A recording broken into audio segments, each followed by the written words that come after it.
E aí, galera do QG, tudo bem? Marcelo Tavares com vocês aqui de novo. Bom, da última vez que nós falamos a respeito da Guerra Fria, nós estávamos num ponto específico que eu gostaria de recordar com vocês antes de começarmos a nossa aula de hoje. Nós estávamos falando sobre o momento em que os relatórios Khrushchev, lembra? Nikita Khrushchev, que substitui Joseph Stalin, no momento em que Khrushchev divulga os seus famosos relatórios denunciando os abusos e arbitrariedades do governo stalinista.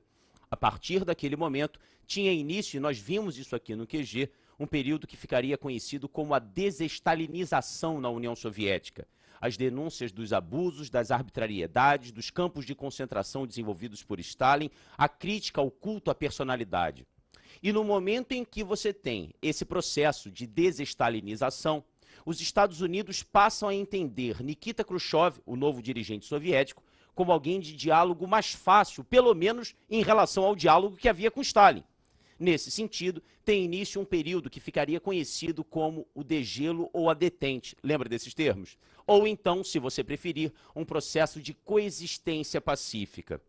O ponto importante que vai originar o início das nossas discussões hoje é a ideia de que, apesar da coexistência pacífica, apesar do degelo, apesar da detente, os anos 60 e 70 seriam marcados por graves tensões próprias do contexto da Guerra Fria. Então, olha só que esquema interessante para você montar na sua linha de raciocínio a respeito do estudo da Guerra Fria. Houve o processo do degelo, houve a detente, houve a melhoria das relações diplomáticas entre Estados Unidos e União Soviética, mas isso não evitou a existência de uma série de tensões. E são essas tensões pontuais que nós vamos discutir a inícios da nossa aula agora. Sem dúvida, falando de tensões de Guerra Fria, nós precisamos agora olhar um pouquinho mais próximo para o continente americano para falarmos de um processo específico e fundamental inserido na dinâmica da Guerra Fria, que seria a Revolução Cubana. Vamos dar uma olhada no slide para começar a orientação? Olha só, coloquei para vocês como orientação de estudo a Guerra Fria nos anos 60, ou seja, já passamos daquela discussão envolvendo os relatórios Khrushchev e a coexistência pacífica, e você levou em consideração a tese de que, apesar da coexistência pacífica, houve tensões próprias do contexto da Guerra Fria. Aí eu coloquei para vocês aqui, ó, a Revolução Cubana, a mobilização estudantil contra o governo de Fulgêncio Batista, que é o carinha que eu coloquei aqui para vocês. Volta para cá.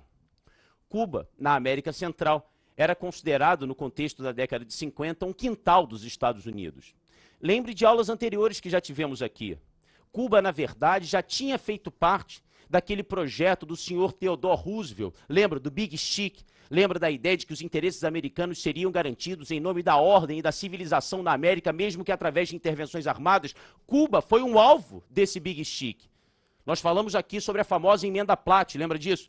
Na Constituição cubana, e Cuba tinha acabado de se tornar independente da Espanha, na Constituição cubana havia uma emenda, por isso o nome Emenda Platt, que determinava que intervenções militares norte-americanas eram legítimas, caso os interesses norte-americanos fossem ameaçados. Em outras palavras, em nome da civilização, em nome do respeito a tratados internacionais, os Estados Unidos poderiam intervir militarmente em Cuba, e isso era constitucional. Perceba a ideia, então, de que como a sociedade cubana via claramente o seu próprio país como um quintal dos interesses dos Estados Unidos a poucos quilômetros da Flórida. E o senhor Fulgêncio Batista era uma expressão clara disso. Na década de 50, e sem dúvida, sob a influência do contexto da Guerra Fria, lembra que desde 49 houve a vitória do senhor Mao Tse-tung lá na China. Estudantes da Universidade de Havana, capital de Cuba, começam a pensar a possibilidade de derrubar o governo Fulgêncio Batista e, em nome de um movimento nacionalista, perceba, nacionalista, garantir efetivamente a soberania do país Cuba, garantir a independência efetiva e econômica de Cuba em relação aos Estados Unidos. Esses estudantes de Havana eram comandados por um jovem estudante de direito, filho de proprietários, não era proletário não, um senhor chamado Fidel Castro. Fidel Castro vai tentar promover uma ação que, na verdade, vai se mostrar frustrada. Ele e outros estudantes da Universidade de Havana vão tentar invadir um depósito de armas conhecido como depósito de armas de Moncada. O objetivo desses estudantes era invadir o depósito de armas, pegar os armamentos e promover um ataque militar contra Fulgêncio Batista. Não deu em nada. Eram jovens estudantes.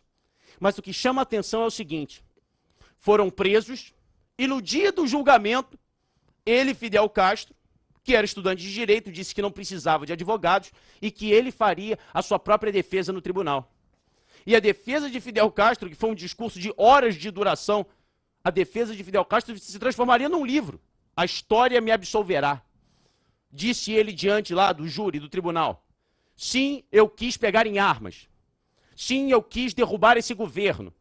Mas fiz isso não como rebelde, fiz isso em nome da pátria cubana e da soberania do nosso país. O tiro saiu pela culatra, no caso de Fulgêncio Batista. O discurso de Fidel Castro começa a mobilizar e a chamar a atenção de outros setores da sociedade cubana que perceberam a necessidade de algum tipo de ação. Prova disso é que Fidel Castro foi exilado. Matar o cara era transformar ele num mártir. Mantê-lo preso era criar romarias em direção à prisão para visitar o grande líder. Os caras exilaram Fidel Castro do México. E diz a lenda historiográfica que Fidel Castro do México se encontraria com um jovem estudante de medicina que saiu da Argentina na garupa de uma motocicleta, percorrendo as mazelas latino-americanas. Ernesto, conhecido como Che Guevara. Fidel Castro e Ernesto Guevara vão combinar no México uma nova ação, a tentativa de desembarcar em Cuba e fazer com que um novo levante pudesse promover a derrubada do governo de Batista. O tal episódio seria outro fracasso. Fidel Castro, seu irmão Raul Castro e Che Guevara saem do México, pegam um iate que eles alugam de uma família de americanos que estava em férias no México. O nome do iate era Grandma, avó. Até hoje, Grandma é o jornal oficial, o nome do jornal oficial cubano. Eles desembarcam numa praia conhecida como Alegria de Pio, e esse desembarque é horroroso, que as tropas de Fulgêncio Batista já estavam à espera deles. Eles conseguem correr por entre canaviais e cerca de 30 sobreviventes, porque é uma verdadeira carnificina, que o exército estava lá esperando os rebeldes chegarem. Eles correm por uma cadeia de montanhas, conhecida como a cadeia de montanhas de Sierra Maestra. E aí eu queria a atenção de vocês. Quando eles chegam na cadeia de montanhas de Sierra Maestra, eles estão fugindo, estão procurando abrigo. Só que Fidel Castro é advogado. E fala sobre a necessidade do poder público defender os direitos dos cidadãos para os camponeses que estão ali, vendo aqueles barbudos chegando de início assustados. E Fidel Castro começa a falar com eles. Che Guevara é estudante de medicina. Começa a cuidar daqueles camponeses e a falar da ideia de que é função do Estado também cuidar da saúde de seus cidadãos. Ou seja, eles começam a difundir por parcelas campesinas, de início com aquela população ali da região de Sierra Maestra, começam a difundir o seu projeto revolucionário. Essa estratégia ficaria conhecida como a tese foquista. Isso é legal para a prova. O que é tese foquista? Vem de foco guerrilheiro. A cadeia de montanhas de Sierra Maestra seria o foco de onde eles começam a conscientizar a população campesina e a adquirir, e a abarcar, e a chamar mais pessoas para o projeto revolucionário deles. Tanto é que, aos poucos, vão sendo feitas ações de grande repercussão na capital Havana. Eles estão em Sierra Maestra escondidos, é o foco revolucionário. E, vez por outra, eles fazem atentados, fazem ações militares na capital Havana, que está cada vez mais assustada com os famosos barbudos de Sierra Maestra. A tese foquista, sem dúvida, é a influência do que fez Mao Tse-tung lá na China. E você já ouviu falar de outras experiências de tese foquista? Aqui no Brasil já houve. No contexto da ditadura militar, você já ouviu falar com certeza da guerrilha do Araguaia, no sul do Pará. Os caras escondidos ali, tentando promover conscientização e organização para atacar o governo central. Tese foquista. As Farc, as Forças Armadas Revolucionárias da Colômbia, a selva colombiana era o foco deles. E ali eles procuravam organização e cada vez obter cada vez mais pessoas ligadas ao seu projeto no sentido de atacar o governo central. Essa tese foquista, portanto, ela vai ter uma influência decisiva sobre a esquerda latino-americana nesse período. Enfim, em 1959, os barbudos de Sierra Maestra conseguem ocupar a capital Havana. Fulgêncio Batista, em desespero, foge para os Estados Unidos e, num grande levante organizado pelos barbudos, pelos guerrilheiros, Fidel Castro à frente, Cuba agora está sob a mão da Revolução Cubana. Vamos dar uma olhada nos slides para que a gente possa continuar a orientação, que falta um ponto fundamental agora. Olha lá. Coloquei para vocês aqui, ó, a bandeira do movimento de Fidel Castro, ainda estudante, quando eles tentaram ocupar o depósito de armas de Moncada, é o movimento revolucionário 26 de julho. Então, na verdade, aqui é uma relação de choque do movimento revolucionário 26 de julho com Fulgêncio Batista. Os guerrilheiros de Sierra Maestra, acabei de falar com vocês, olha só, isso aqui já é uma foto lá na cadeia de montanhas de Sierra Maestra. De um lado é Ernesto Che Guevara e, pasmem, mas é verdade, o senhor Fidel Castro aqui do lado dele. Tese foquista de foco guerrilheiro, acabei de falar com vocês, conscientização campesina, atrair cada vez mais pessoas, uma conscientização da necessidade da promoção do processo revolucionário e ações de grande repercussão contra o governo central. Finalmente, os caminhos da Revolução.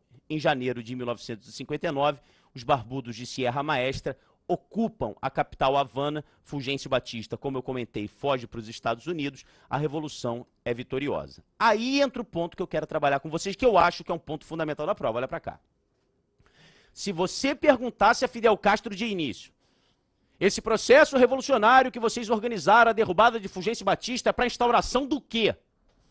Ele diria, para a instauração de um governo nacionalista, de um Estado voltado às questões sociais.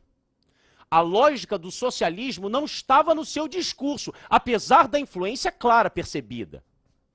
Em nenhum momento, pelo menos no início do processo revolucionário, a noção de que Cuba se transformaria num Estado socialista, em nenhum momento essa noção apareceu. Ah, Marcelo, mas não houve reforma agrária? Houve, assim que eles assumiram.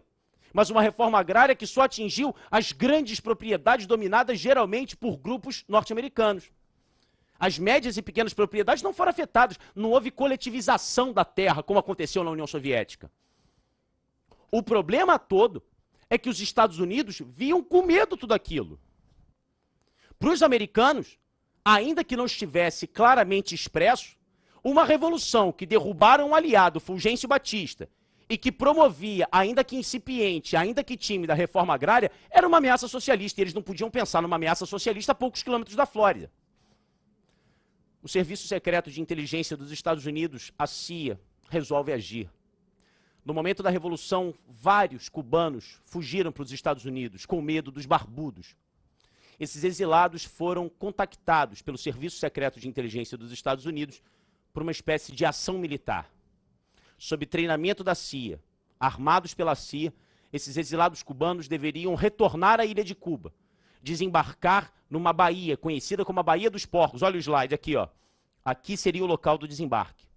Com o objetivo de entrar em Cuba e garantir a execução de Fidel Castro e o fim do projeto revolucionário. Olha para cá. Aí é o pulo do gato que eu quero que vocês tenham aí no esquema. Se de início o projeto era um projeto nacionalista e não socialista, no momento em que os Estados Unidos promovem a tal tentativa de invasão da Baía dos Porcos, que não vai dar em nada. Fidel Castro consegue se organizar, os exilados cubanos são mal treinados, no final das contas o projeto é um fracasso, é um fiasco, não acontece. Mas Fidel pensa, hoje eles tentaram e não conseguiram. Vai que eles tentem amanhã e conseguem. Então Fidel Castro percebeu claramente que naquele contexto, e nós estamos aqui no ano de 61, a Revolução foi em 59. A tentativa à invasão à Baía dos Porcos foi em 61. Fidel Castro percebeu, ou eu me aproximo do único país que consegue de alguma forma intimidar os Estados Unidos, ou então estou ferrado. Perceba então que a aproximação entre Fidel e a União Soviética era uma questão entendida por Fidel como da própria sobrevivência da Revolução. Tenho que me aproximar dos soviéticos. Aí Fidel Castro ele tem contato com Nikita Khrushchev. Khrushchev afirma, você quer se aproximar? Você quer fazer parte da órbita de influência da União Soviética? O Bloco Socialista garante a compra do teu açúcar, que é o principal produto de exportação de Cuba. Nós garantimos, não precisa mais dos Estados Unidos, estejam com a gente. E Fidel Castro vai fazer o seu famoso pronunciamento, dizendo que a partir daquele momento, Cuba era um país socialista. Aí os Estados Unidos tremem. Aí, de repente, o maior dos fantasmas, o maior dos pesadelos está acontecendo diante dos olhos deles. A poucos quilômetros da Flórida, surge um Estado socialista. Agora, a ameaça comunista não é coisa de leste europeu, agora está aqui na América. Sem dúvida que esse é o pano de fundo para aquela que é considerada a mais grave das tensões da Guerra Fria. Lembra que em aulas anteriores eu comentei com vocês, a Guerra Fria deve ser entendida como um cenário de guerra improvável e paz impossível, lembra? Por que guerra improvável? Porque Estados Unidos e União Soviética possuíam arsenais nucleares. Se houvesse uma guerra total, seria hecatombe nuclear, pô. Só que nesse contexto aqui, Isso, segundo Robert McNamara, que foi secretário de Estado americano. Nesse momento, foi o único momento em que realmente se pensou a possibilidade de apertar o botão vermelho que garantiria o acionamento de todo o arsenal nuclear. Que momento seria esse? Olha o slide. Coloquei para vocês aqui, ó. A Aliança para o Progresso e a crise dos mísseis. Volta para cá. Os Estados Unidos começam a se debruçar sobre a América Latina. Agora a ameaça comunista não é coisa de leste europeu, não. Agora ela está aqui. É por isso que os Estados Unidos, então, sob o governo do presidente Kennedy, apresentam um programa de altos investimentos na América Latina com o objetivo de superar o subdesenvolvimento. Olha só a estratégia. Olha só como é que a estratégia agora era angariar os países latino-americanos através de investimentos, os dólares como verdadeiros embaixadores, tentando afastar a ameaça socialista. Esse projeto de grandes investimentos na América Latina, tentando fazer com que o vírus cubano não se difundisse, ficaria conhecido como Aliança para o Progresso. E em meio a esse projeto da Aliança para o Progresso, o presidente Kennedy toma conhecimento do seguinte: aviões de espionagem dos Estados Unidos, conhecidos como o U-2, que aliás dá nome à banda irlandesa U-2. Esses aviões fazem fotografias aéreas sobre o território cubano. E através dessas fotografias fica claro que Cuba está experimentando obras para a construção, e são obras de larga escala, do que parece ser uma base de lançamento de mísseis nucleares. Outras fotos aéreas mostram navios soviéticos se dirigindo à América, com certeza, com capacidade de carregar tais mísseis. Kennedy junta as peças. Os soviéticos agora estão interessados em colocar uma base de lançamento de mísseis nucleares a poucos quilômetros da Flórida, segundo o próprio Kennedy. E ele soube disso antes de anunciar à população e até mesmo antes da União Soviética saber que eles sabiam. O Serviço Secreto de Inteligência dos Estados Unidos, durante alguns dias, pensou no que fazer antes mesmo que os soviéticos soubessem que os americanos já sabiam de seu interesse. E aí começa o período de maior tensão da Guerra Fria. Kennedy vai à televisão. Olha a imagem, eu coloquei para vocês. Isso aqui é a imagem do pronunciamento do presidente John Kennedy avisando a população que eles estariam experimentando o momento mais difícil e ameaçador de sua história e que, se fosse necessário, os Estados Unidos iriam responder com arsenal nuclear. Volta para cá. Aí a paranoia, aí o medo, o que era coisa de revista, o que era coisa de cinema, vem à tona. Há relatos de cidades americanas em que os estoques de água mineral simplesmente desaparecem. Há relatos de construtores que ficam fazendo dinheiro do cacete, construindo abrigo antiaéreo nos quintais dos subúrbios americanos. A ideia é, vai acontecer a guerra. E os Estados Unidos colocam um cinturão, ali na região da América Central, um cinturão, a sua esquadra, os navios militares, esperando os navios soviéticos e não vão passar. E a ideia era, o choque vai acontecer. Quando esses navios estavam a poucos quilômetros uns dos outros, Khrushchev entra em contato com Kennedy e faz com ele um acordo.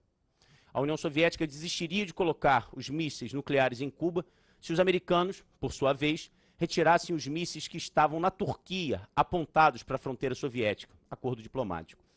Mas, sem dúvida, depois de 62, o mundo percebeu que questões envolvendo a possibilidade de um choque direto nuclear, elas deixavam de ser coisas simplesmente de historinha e de cinema.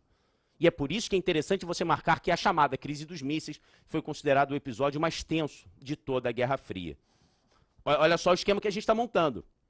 Coexistência pacífica não evitou a existência de momentos de tensão, talvez o maior dos momentos, que foi justamente a crise dos mísseis. Revolução Cubana, crise dos mísseis, um ponto. Vamos continuar na lógica da Guerra Fria? Eu queria que você pensasse sobre um outro momento de tensão também da década de 60, agora não mais na América. Agora um momento de tensão relacionado ao Sudeste Asiático. Dá uma olhada no slide. Tá tudo riscado aqui, ó, mas ó lá. A União Soviética mobiliza a construção de uma base de lançamento de mísseis nucleares. Eu quero que você organize isso no seu caderno. Bom, qual é o outro ponto?